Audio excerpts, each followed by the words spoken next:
OnePlus 6 এ দেখুন crash dump mode একটি লেখা আসে। এ ধরনের ফোনগুলোতে হঠাৎ করে এই সমস্যা কিন্তু আপনারা পেতে পারেন। তো এই যে OnePlus 6, OnePlus 6T এই ধরনের ফোনগুলোতে এই প্রবলেমটি আসে। এই প্রবলেমটি আজকে ফিক্স করব।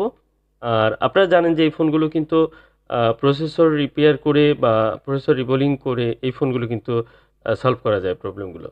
তো সেটি অনেকেই আছে শুধুমাত্র RAM রিবোলিং করে প্রবলেমগুলো সলভ করেন। কিন্তু RAM রিবোলিং করে এই ফোনগুলো কাজ করার পর এই ফোনগুলো খুব রিসেন্টলি কিন্তু আবার CPU থেকে সমস্যা দেখা দিতে পারে।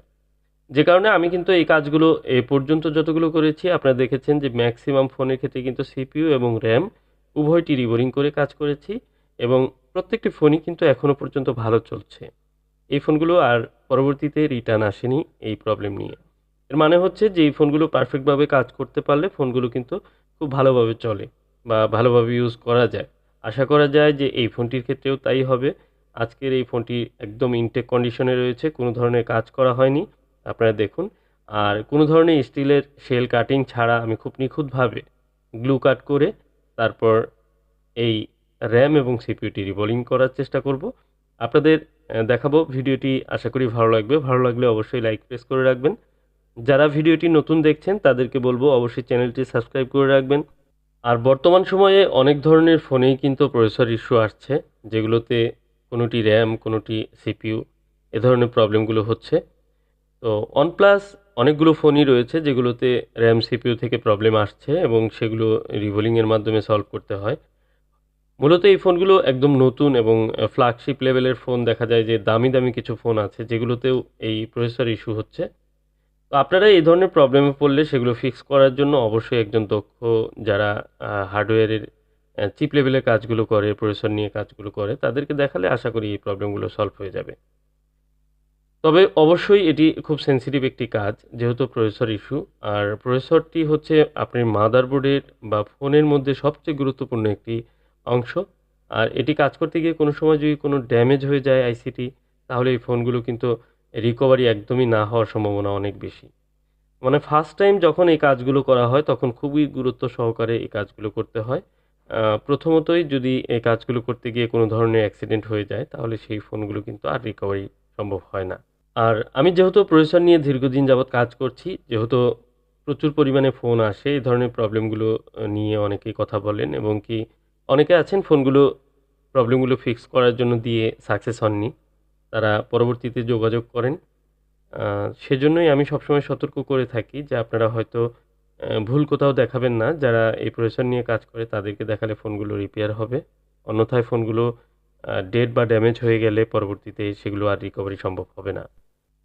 আর এই OnePlus এর RAM এবং CPU অত্যন্ত কঠিন একটি আঠা দ্বারা পেস্টিং করা থাকে, যে কারণে আইসিগুলো রিমুভ করা এবং আইসিগুলো রিবোলিং করে, পরিষ্কার করে আবার ক্লিন করে যখন বলগুলো চেঞ্জ করে আমরা ইনস্টল করি, এই টোটাল প্রসেসটি অত্যন্ত সূক্ষ্ম থাকে।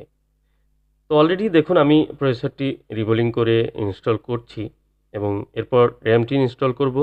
এরপর দেখব ফোনটি রান হয় কিনা।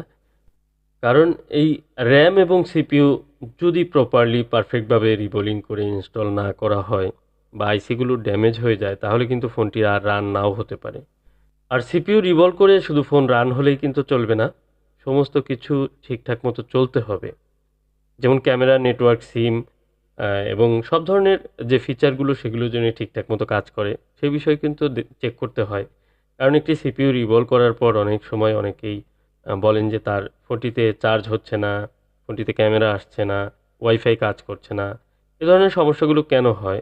সমস্যাগুলো হয় সাধারণত CPU প্রপারলি পারফেক্টভাবে রিভলিং না হলে এবং CPU রিভলিং বা রিমুভিং, ইনস্টলিং এ ধরনের কাজে আশেপাশের যে কম্পোনেন্টস কোনো আইসিতে হিট লেগে সেগুলো খারাপ হলে এ ধরনের প্রবলেম হতে পারে। তো খুবই সতর্ক থেকে টোটাল কাজটি করতে হয় আমাদেরকে। আর যতটা সুন্দরভাবে কাজগুলো করা যাবে ততটাই এই ফোনটি কিন্তু আগের মতো ভালোভাবে রান করবে। একদম নতুনের মতো ইউজ করতে পারবেন। পারফরম্যান্সটি অনেক ভালো পাবেন আশা করি। তো এই ফোনগুলো যেহেতু হিউজ পরিমাণে আমি রিবোলিংয়ের কাজ করেছি। আর OnePlus 6 এর কাজগুলো অনেকগুলোই করেছি। এগুলোতে খুব সুন্দরভাবে রিবোলিং করে ইনস্টল করে এক চান্সেই ইনশাআল্লাহ প্রত্যেকটি ফোনই কিন্তু রান হয়ে যায়। তো আজকের এই ফোনটিও আশা করি যে এক চান্সেই রান হবে। আপনাদের আমি দেখানোর চেষ্টা করব এবং কি ফোনটি আমি খুব সুন্দরভাবে স্মুথলি কিন্তু ডান্সিং করে দিচ্ছি র্যামটি।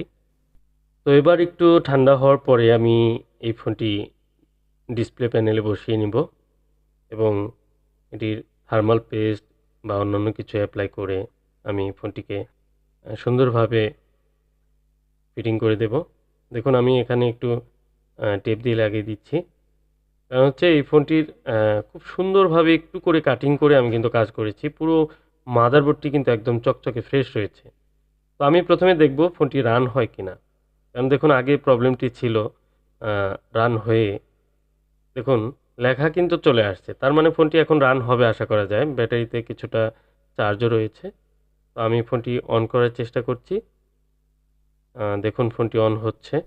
আর আমার কনফিডেন্স রয়েছে ফোনটি সম্পূর্ণ অন হবে এবং ভালোভাবে এই ফোনটি রান করবে। ফোনটি পাঠিয়েছিলেন কুরিয়ার সার্ভিসে অনেক দূর থেকে। এই ফোনটি কমপ্লিট হয়ে গেল। আশা করি ফোনটি সম্পূর্ণ রান হয়ে ঠিকঠাক মতো সুন্দরভাবে চলবে। তো আজকের ভিডিওটি মূলত এ পর্যন্তই ছিল। আপনারা যদি ভিডিওটি ভালো লাগে লাইক করবেন, চ্যানেলটি সাবস্ক্রাইব করবেন। এ ধরনের প্রবলেম থাকলে যোগাযোগ করতে পারেন।